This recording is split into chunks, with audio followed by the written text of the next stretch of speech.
Hola, ¿qué tal? Buenas tardes, bienvenidos, bienvenidas a esta sesión. Vamos a dar los 10 minutos de tolerancia que nos pide la universidad y lo pueden ver en su pantalla. Tenemos 10 minutos de tolerancia. En cuanto el temporizador termine, vamos a iniciar con la sesión. Así que siéntanse en libertad de escribir en el chat. Los estoy leyendo. Si tienen una duda, no duden en comentarle. Los estoy leyendo.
Preparen sus notas, preparen sus lápiz, su papel, todo lo que necesiten para tomar apuntes durante la clase. Estamos a unos breves segundos de iniciar con esta sesión.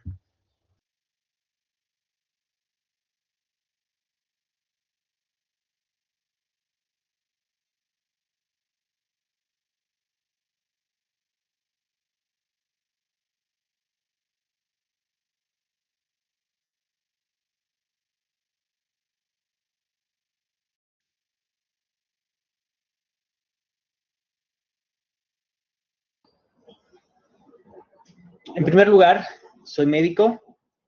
Mi actividad de todos los días, 100% es clínica. Yo veo a pacientes absolutamente todos los días. Nunca pierdo el toque de hablar con las personas y darles consulta. También tengo práctica quirúrgica, entro en cirugías como ayudante para diferentes cirujanos y tenemos una práctica clínica y quirúrgica diaria. Es una actividad muy completa y esto me permite estar en contacto con las personas. Tengo mi práctica privada exclusivamente en un hospital del Grupo Ángeles. Sin embargo, durante toda mi carrera me preparé exclusivamente en medicina pública. Solamente estuve en Secretaría de Salud y hospitales del IMSS y algunos institutos nacionales al sur de la Ciudad de México, mientras que durante mi internado, que es el penúltimo año en el programa académico de la carrera de medicina en México, lo pasé en el Hospital Primero de Octubre, que es un hospital regional del ISSSTE de tercer nivel en la Ciudad de México, que cuenta con todas las especialidades y eso me permitió estar en contacto con todas las personas desde la consulta externa, que son padecimientos menores, o en control de seguimiento, tanto como en el área de urgencias, desde urgencias básicas hasta urgencias avanzadas, y tuve la fortuna de que en mi hospital se contaban con todos los recursos de auxiliares de diagnóstico y todos los recursos para prácticamente todos los tratamientos quirúrgicos de todas las especialidades, intervenciones por imagen, lo cual me permitió tener un panorama completo de todas las especialidades que existen en nuestro país.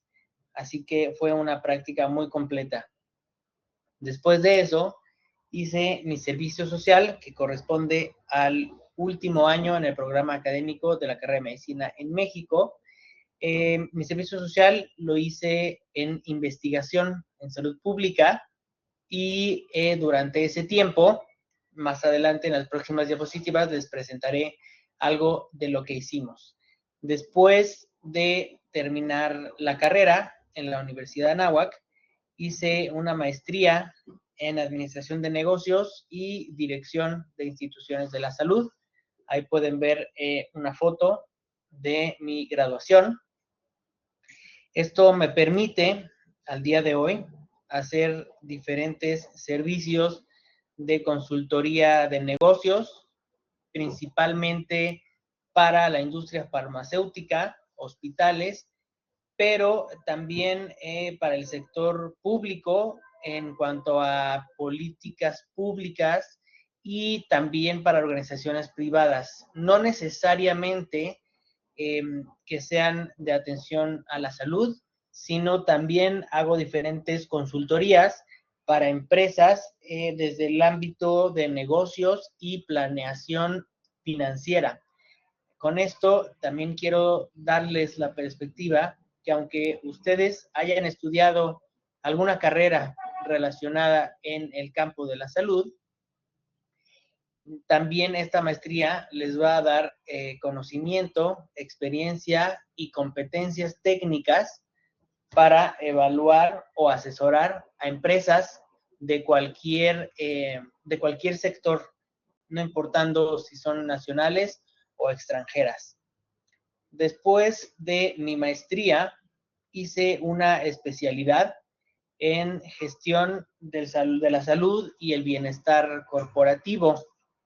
Esto me permitió diferentes oportunidades que van de la mano con mi maestría, pero que están mucho más aterrizadas a lo que es bienestar corporativo, un poco de salud ocupacional y también ciertos aspectos de medicina laboral.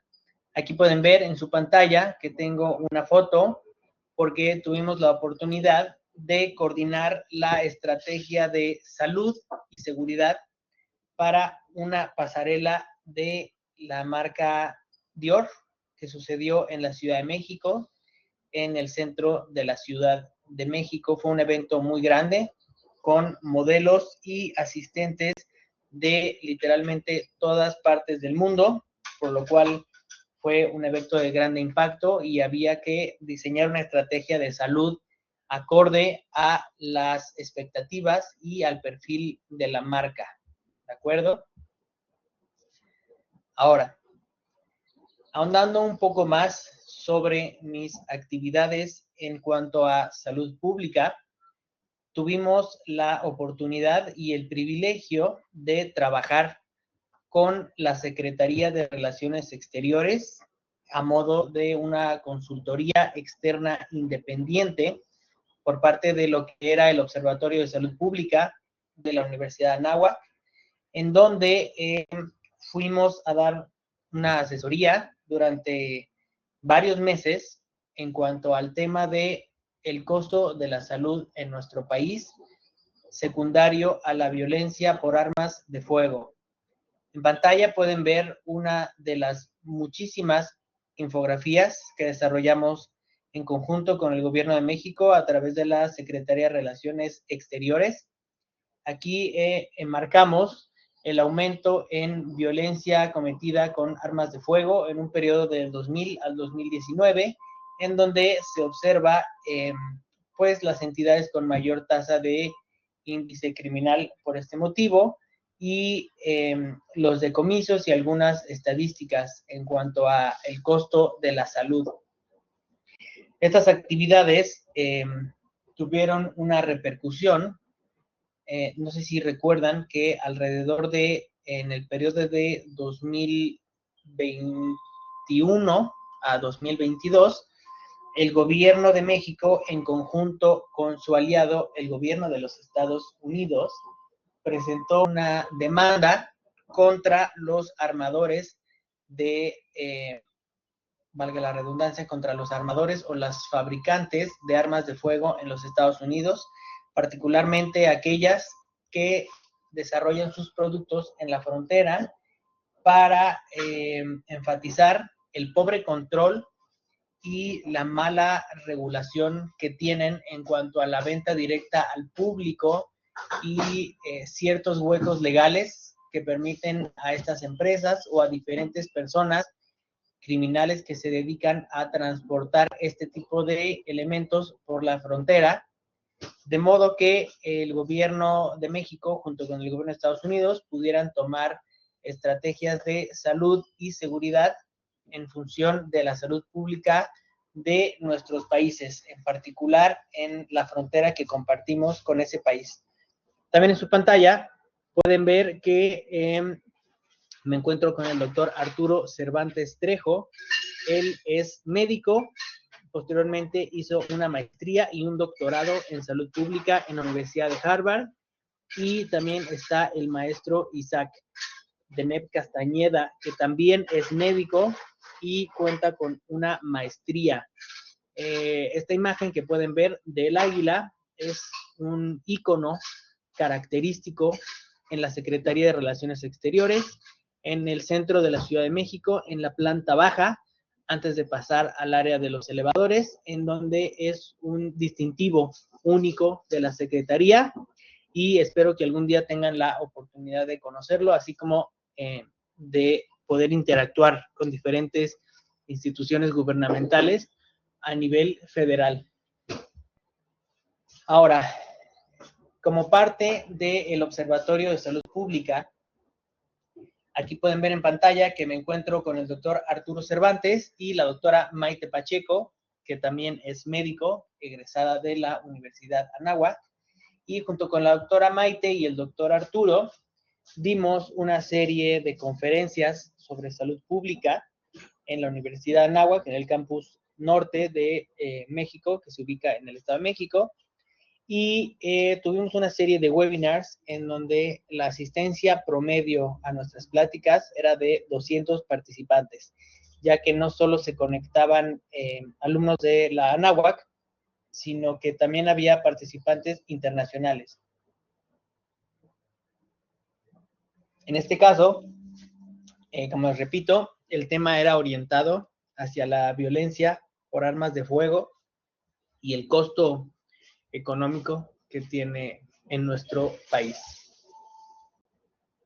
De igual modo, tuvimos una serie de conferencias sobre el sistema de salud en México. En esa ocasión nos contactó, no sé si ustedes han escuchado, de un club o un grupo que se llama el Club de Rotarios o Rotary Club, que está en diferentes partes del mundo, principalmente en los Estados Unidos, y también tienen representación aquí en nuestro país.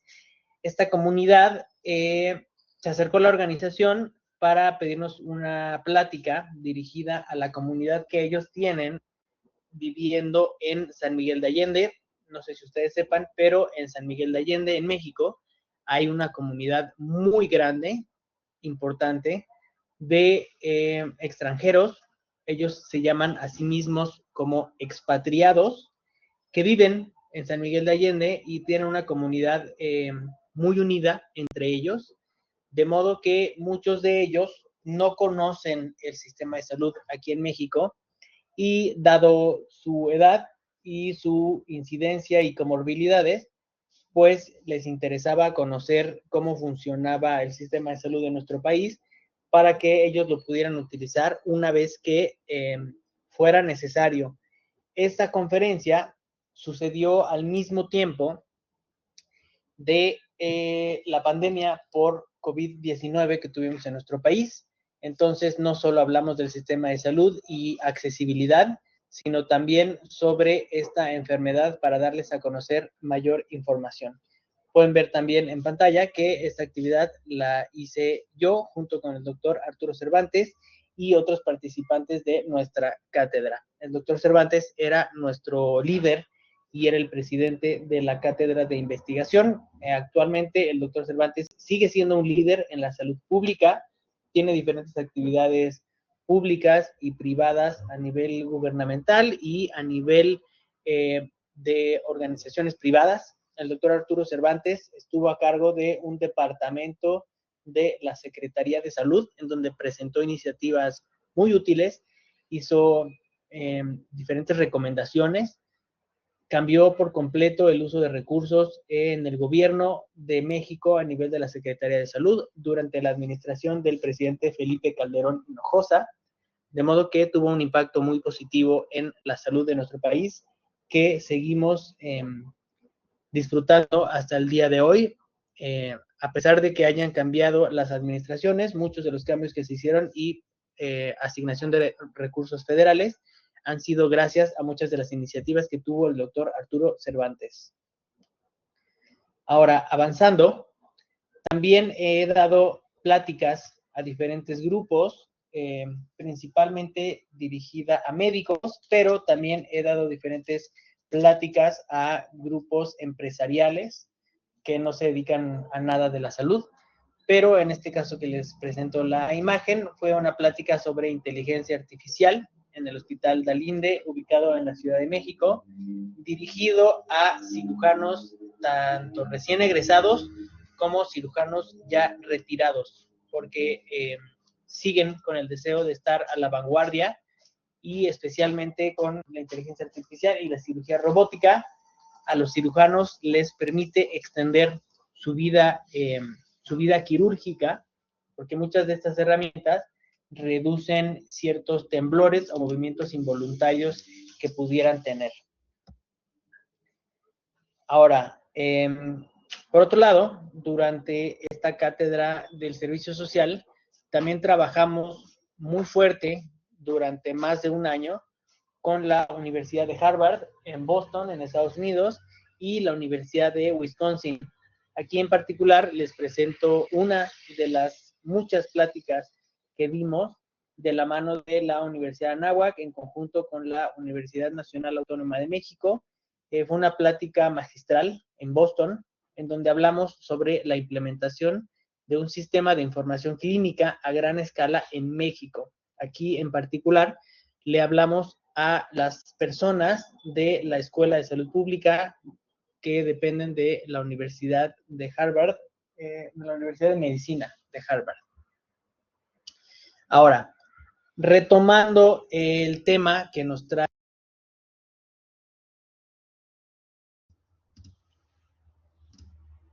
Perdón, se interrumpió la pantalla. Les decía que retomando el tema que nos trae el día de hoy, voy a volver a compartirles pantalla para que ustedes puedan ver la presentación. En un segundo, por favor.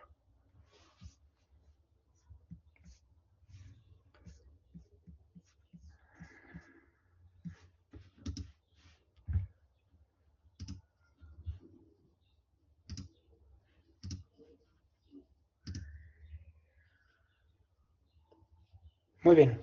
Ahora sí, bienvenidos a su clase de fisiología. Voy a estar aquí con ustedes dándoles este tema.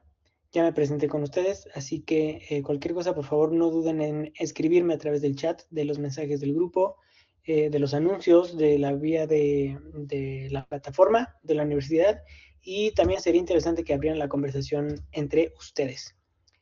Hoy vamos a construir la base de toda la materia. La idea central es muy sencilla. Antes de hablar de entrenamiento, fuerza, resistencia o fatiga, necesitamos entender qué está pasando dentro del cuerpo cuando una persona se mueve.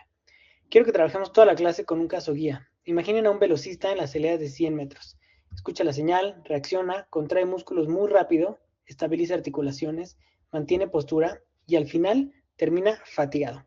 La pregunta no es solo qué músculos usa, sino qué procesos fisiológicos hacen posible todo esto. Al terminar la clase, ustedes deben poder explicar ese movimiento desde 4 niveles. Primero, cómo el cuerpo mantiene condiciones internas estables. Segundo, cómo funciona la célula y su membrana. Tercero, cómo se genera una señal eléctrica. Y cuarto, cómo es que esa señal se convierte en una contracción muscular. Esta clase no es para memorizar definiciones aisladas, es para entender una cadena lógica, equilibrio interno, señal celular, activación nerviosa y movimiento. Ese será nuestro hilo conductor durante toda la sesión.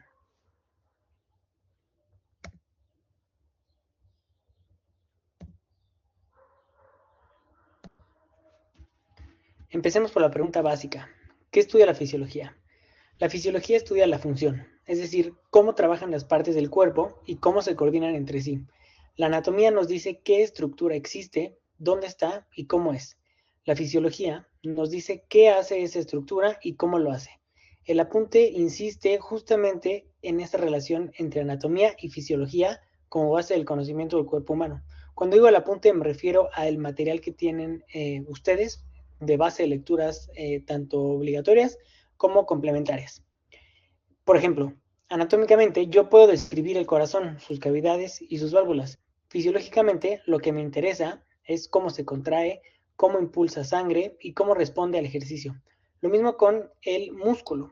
No basta con saber dónde se inserta, necesito entender cómo genera fuerza.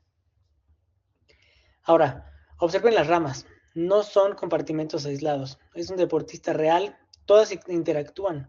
La neurofisiología participa cuando se genera el impulso nervioso. La fisiología cardiovascular y respiratoria sostienen el aporte de oxígeno. La endocrinología modula respuestas al esfuerzo. La fisiología del ejercicio integra todo eso en actividad física.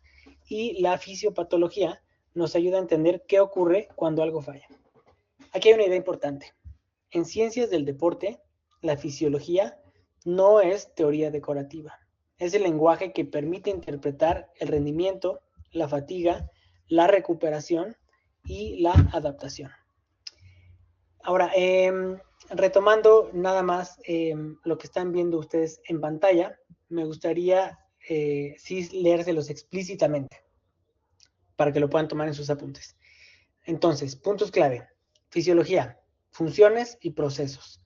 Explica cómo trabajan los órganos, los tejidos, las células y los sistemas y se complementa con la anatomía. Anatomía por un lado es la estructura y la fisiología por otro lado es la función. Las ramas relevantes que les comentaba estas son neuro, endocrino, fisio cardiovascular, fisio respiratoria, fisio renal, inmuno, fisio del ejercicio y fisiopatología. ¿De acuerdo? Entonces, avancemos a la siguiente diapositiva. Ahora, conectemos la fisiología con la organización del cuerpo. Los apuntes nos presentan la progresión desde componentes pequeños hasta el organismo completo. Yo voy a enriquecerla con una precisión útil. Entre célula y órgano, también debemos considerar el tejido. Esa escalera queda así: átomo, molécula, organelo, célula, tejido, órgano, sistema y organismo. Entender esto es clave porque el ejercicio afecta varios niveles al mismo tiempo. Ahora pasemos al concepto de homeostasis. La homeostasis significa mantener condiciones internas relativamente estables a pesar de cambios externos o demandas internas. Y quiero subrayar una idea: no es inmovilidad, es estabilidad dinámica. El cuerpo cambia constantemente para seguir funcionando bien. Piensen en un partido, una carrera o una sesión intensa de entrenamiento. Aumenta la temperatura, cambia la frecuencia cardíaca, se modifica la ventilación, se moviliza la glucosa, hay pérdida, sin duda alguna, de agua y electrolitos. Todo eso exige regulación. Si el organismo no regulara estos cambios, el rendimiento caería rápidamente y aparecería riesgo de lesión o compromiso sistémico. Ahora te pregunto, escribe aquí en el chat, comenta, te estoy leyendo tus participaciones, comenta en el foro de investigación si lo quieres más adelante, intercambia ideas, pero yo los leo en el chat por lo pronto. ¿Qué pasaría si durante el ejercicio la frecuencia cardíaca bajara y el cuerpo no tuviera mecanismos para corregirlo? Piénsalo. Disminuiría la perfusión y el sistema podría colapsar. Ese es el valor real de la homeostasis. En ciencias del deporte, cada intervención que hacemos, carga, descanso, nutrición, hidratación, busca respetar o modular la homeostasis precisamente. Retomando lo que está en su pantalla, están los niveles de organización biológica que hemos comentado, que es la capacidad del organismo para mantener condiciones estables. Es algo dinámico, no es estático. Algunos ejemplos en el ejercicio: la temperatura, la frecuencia cardíaca, el pH, la glucosa y la hidratación. La idea clave de este tema es que sin homeostasis no hay función adecuada ni rendimiento sostenido. Ese es el mensaje que tienen que llevarse sobre este apartado.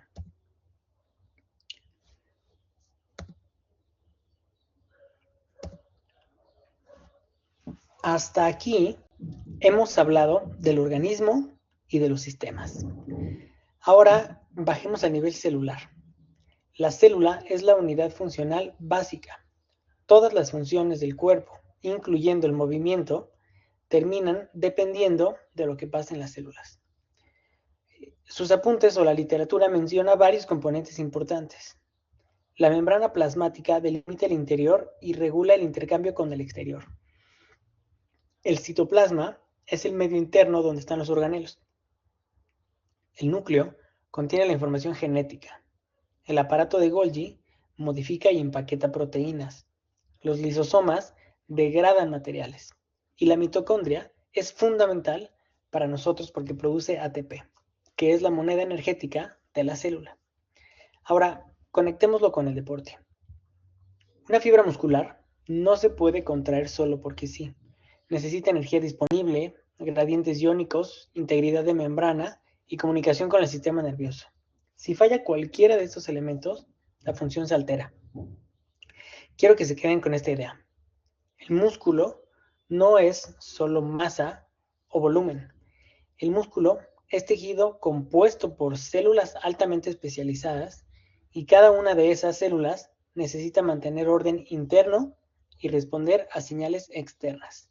Entonces, cuando alguien mejora rendimiento, en realidad también están ocurriendo adaptaciones celulares, más eficiencia energética, mejor manejo de calcio, mejor capacidad de producir ATP y mejor comunicación neuromuscular. Ahora, importante, puntos clave que pueden ver en pantalla. Las células de nuestra unidad funcional tienen una estructura propia y tienen funciones específicas. Existen células especializadas según el tejido. Los componentes principales ya los hemos comentado. El aparato de Golgi, los lisosomas, el citoplasma. Y aquí la aplicación deportiva, recuerden, la célula muscular, como cualquier otra célula, necesita energía, comunicación y control para contraerse.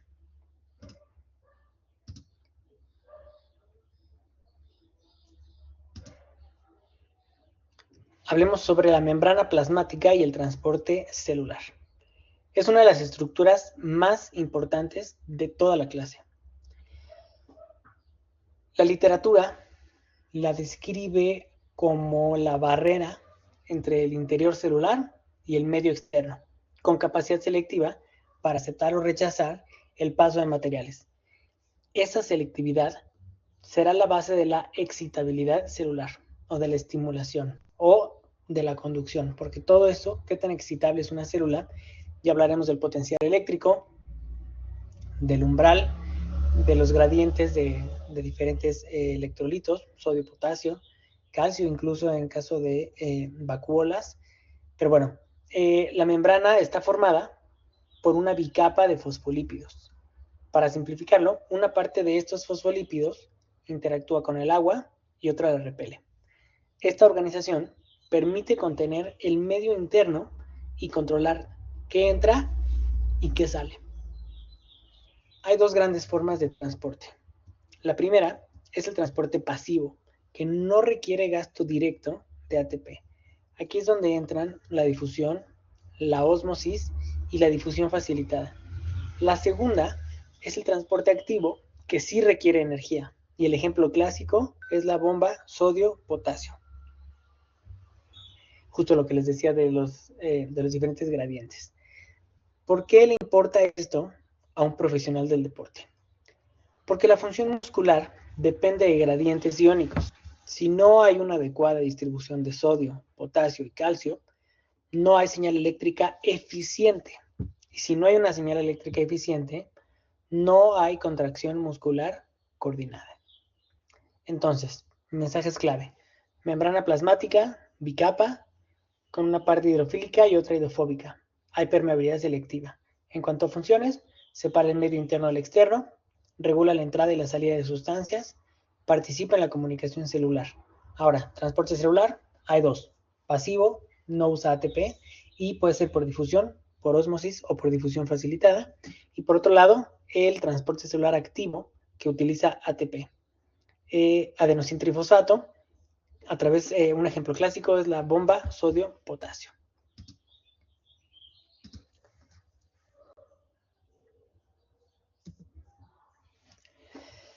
Ahora ya podemos entender el siguiente paso. Vamos a hablar sobre el potencial de membrana y las células excitables. La literatura explica que la célula presenta diferencias de gradiente y también diferencias eléctricas entre interior y exterior.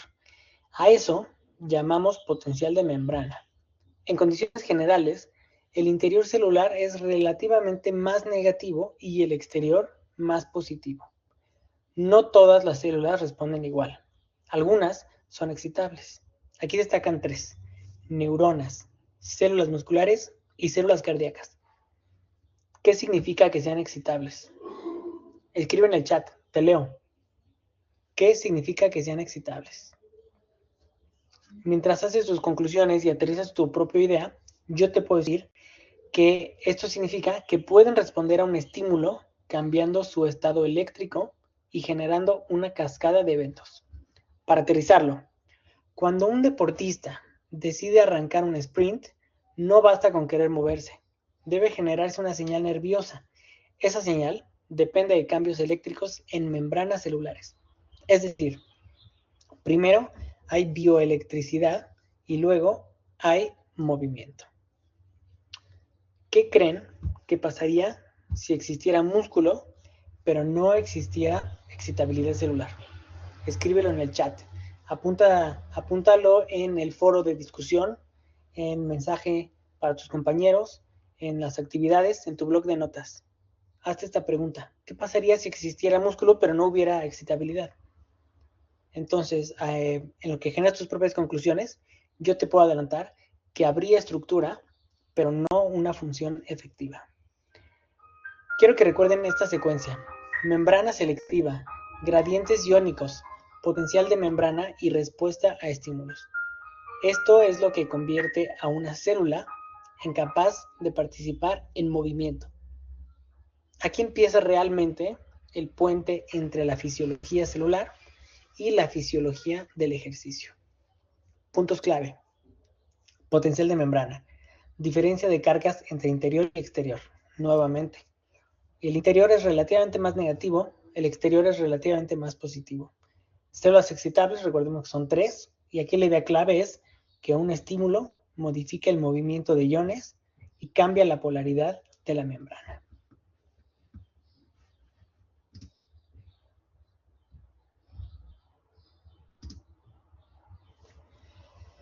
La literatura define el potencial de acción como el evento que da pie a un impulso nervioso en respuesta a un estímulo. Y esto es central para comprender cómo una orden del sistema nervioso puede convertirse en movimiento. Veámoslo paso a paso. Primero, la célula está en reposo. Existe una distribución normal de cargas y de iones. Luego, aparece un estímulo suficiente. En ese momento inicia la despolarización, que en el material se relaciona con la entrada de sodio a la célula. Después ocurre la repolarización, asociada con la salida de potasio. Finalmente aparece un periodo refractario, donde la célula no responde igual de inmediato y después vuelve al estado de reposo. Hay dos ideas que quiero añadir para enriquecer su comprensión. La primera es que este fenómeno ocurre en milisegundos. Por eso el sistema nervioso puede coordinar movimientos tan rápidos. La segunda es que el potencial de acción funciona como una señal de todo o nada. Si el estímulo alcanza el umbral, se dispara. Si no lo alcanza, no se dispara de manera completa. Esto es muy útil en deporte. La velocidad de reacción, la coordinación fina y la activación muscular eficiente dependen de que esta secuencia ocurra con precisión. Así que antes de hablar de técnica o potencia, tenemos que respetar este fundamento eléctrico del movimiento. De nuevo, puntos clave: potencial de acción, respuesta eléctrica rápida ante un estímulo. Fases principales: reposo, despolarización, repolarización, periodo refractario. Aquí existe el periodo refractario absoluto y el periodo refractario relativo. Comenta en el chat, escribe cuál es la diferencia entre estos. Y retorno al reposo. Aquí el mensaje clave es que si no hay nuevo estímulo, la célula regresa a su estado basal o a un estado de excitabilidad. Muy bien. Entramos ahora a la fisiología del músculo. La literatura señala que el músculo es el órgano principal del movimiento. Se mencionan 4 funciones clave: producir movimiento, mantener la postura, estabilizar articulaciones y generar calor. Esto resume muy bien por qué esta clase es tan importante para ustedes. Primero, producir movimiento. Es la función más evidente y la que solemos asociar con el deporte: correr, saltar, lanzar, golpear, empujar. Segundo, mantener la postura. Incluso cuando una persona parece quieta, sus músculos siguen trabajando para sostener la posición corporal: el cuello, la cabeza, los brazos, nuestros ojos incluso. Tercero, estabilizar articulaciones. Esto es fundamental porque no basta con mover, hay que mover con control. Cuarto, generar calor, que es una consecuencia fisiológica de la actividad muscular y una pieza importante en la termorregulación. Quiero que pienses en una sentadilla. Hay movimiento, sí, pero también hay estabilidad de cadera, rodilla y tobillo. Hay control postural del tronco y producción de calor. Eso significa que un solo gesto deportivo expresa varias funciones musculares al mismo tiempo. Entonces, desde ya, eviten reducir el músculo a fuerza. El músculo también es control, protección, postura y regulación. Ese cambio de mirada o de perspectiva es muy importante para un profesional en ciencias del deporte. El mensaje clave es que el músculo es el órgano del movimiento. Tenemos las funciones principales que ya hemos discutido y la aplicación en ciencias del deporte nos funciona para técnica, rendimiento, prevención de lesiones, control postural y termorregulación.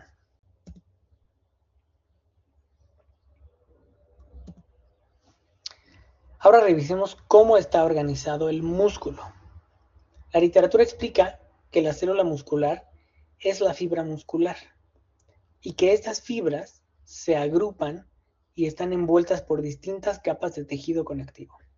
Endomisio alrededor de cada fibra, perimisio alrededor de los fascículos y el epimisio alrededor del músculo completo. Pero lo verdaderamente distintivo de la fibra muscular es su maquinaria contráctil. Dentro de ella encontramos miofibrillas y dentro de las miofibrillas encontramos sarcómeros, que son la unidad funcional básica de la contracción. En el sarcómero hay dos filamentos principales. El filamento grueso es la miosina, el filamento delgado es la actina. Además, el retículo sarcoplásmico almacena calcio y los túbulos T ayudan a que la señal eléctrica penetre y active el proceso contráctil. Quiero que lo visualicen como una organización en capas. No estamos hablando de una estructura simple, sino de una arquitectura muy precisa diseñada para transformar señal química y eléctrica en fuerza mecánica.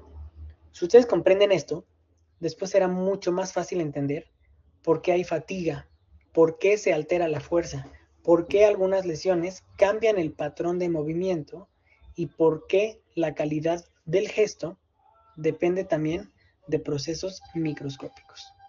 Puntos clave: organización del músculo esquelético, fibra, endomisio, fascículo, perimisio y epimisio. La estructura contráctil, miofibrillas, sarcómero, miosina, actina, el retículo que almacena el calcio y los túbulos T que conducen la señal.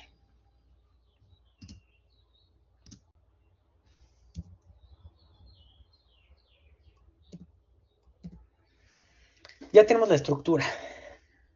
Ahora veamos el mecanismo. La literatura describe la relevancia de los filamentos de actina y miosina y del ATP para la contracción. Yo voy a ordenar esa explicación en una secuencia simple y funcional. Primero, llega un estímulo.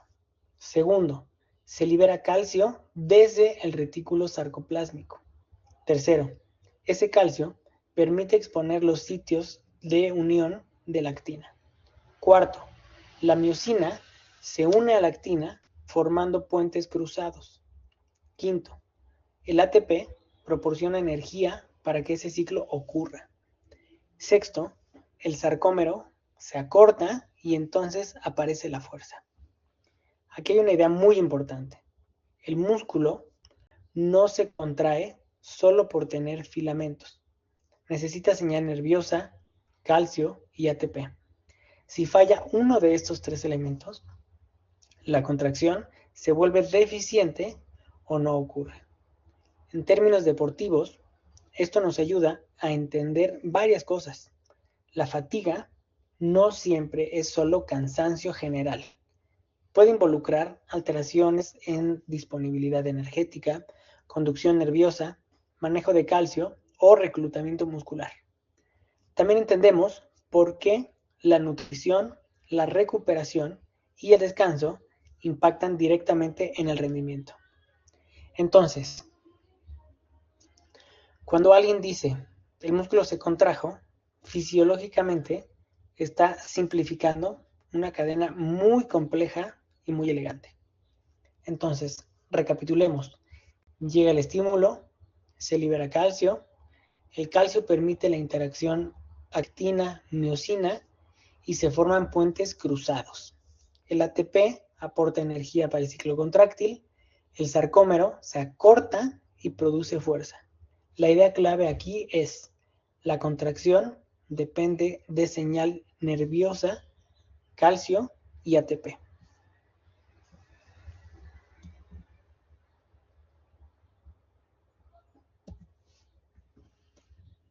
La transmisión neuromuscular es la interacción entre una neurona que da la orden y una célula muscular que responde. El punto de contacto entre ambas es la placa motora o unión neuromuscular.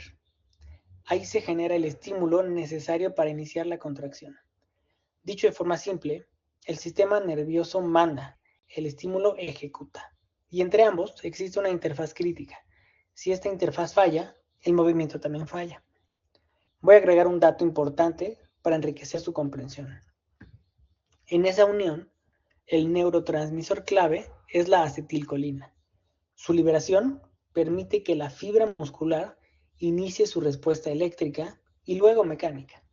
No necesitan hoy memorizar todos los pasos moleculares, pero sí comprender el principio general. Sin comunicación nervio-músculo no hay contracción útil.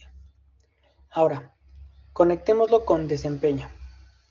La literatura menciona que la fuerza depende de la capacidad del sistema nervioso para activar unidades motoras. Según la demanda, por supuesto. Esto es fundamental. No todo incremento de fuerza depende solo del tamaño muscular. También depende de la eficiencia del reclutamiento neuromuscular. Por eso, en etapas iniciales del entrenamiento, muchas mejoras de fuerza son neurales antes que hipertróficas. El cuerpo aprende a activar mejor. Mensajes clave en esta diapositiva es que la transmisión es una interacción entre neurona motora y fibra muscular. El sitio de unión, placa motora o unión neuromuscular. El axón lleva la orden al músculo y la señal eléctrica inicia la contracción. El punto de enriquecimiento es que a nivel funcional, la acetilcolina es el neurotransmisor clave en esta unión. Y la aplicación deportiva es que más fuerza significa mejor reclutamiento y coordinación de unidades motoras. Todo esto es muy importante para nuestra materia, especialmente en el contexto de la licenciatura. Terminamos comparando los 3 tipos de músculo que presenta la literatura. El músculo esquelético es estriado, voluntario y está unido a los huesos. Es el principal protagonista del movimiento deportivo. El músculo cardíaco también es estriado, pero es involuntario, afortunadamente, y funciona con automatismo rítmico en el corazón. El músculo liso no es estriado, es involuntario y se encuentra en vísceras y vasos. Esto tiene una contracción más lenta y sostenida. Quiero cerrar uniendo toda la clase en una sola cadena. Primero, el organismo intenta mantener homeostasis. Segundo, la célula regula su medio gracias a la membrana. Tercero, un estímulo cambia el potencial de membrana y genera una señal eléctrica. Cuarto, esa señal viaja por el sistema nervioso y llega al músculo. Quinto, el músculo usa calcio y ATP para contraerse. Sexto, esa contracción produce movimiento, postura, estabilidad y calor. Ahora regresen mentalmente al velocista del inicio. Ya pueden explicar mejor su salida explosiva, su postura, su control articular y parte de su fatiga. Cierra con 3 preguntas rápidas. Respóndelas en el chat, respóndelas por correo, respóndelas en tus actividades o respóndelas para ti mismo. ¿Qué diferencia hay entre anatomía y fisiología? ¿Por qué la membrana plasmática es clave para el movimiento? Y tercera pregunta, ¿por qué decimos que la fuerza depende también del sistema nervioso? Si puedes responder esto con claridad, esta primera clase cumplió su objetivo, sin duda alguna. Con esto finalizamos la sesión del día de hoy. Recuerda que estoy a tus órdenes en el chat, estoy a tus órdenes en el correo a través de la plataforma, en los mensajes de la plataforma. No dudes en escribirme, voy a estar revisando tus actividades, voy a estar dándote retroalimentación junto con la rúbrica que nos pide la universidad. Así que por hoy es todo. Tenemos 5 minutos antes de que termine la hora. Generalmente tienen otras actividades que hacer. Yo personalmente, justo en 5 minutos comienzo la clase del siguiente grupo. Así que también te doy a ti 5 minutos de tiempo para que puedas levantarte, tomar agua, respirar aire fresco.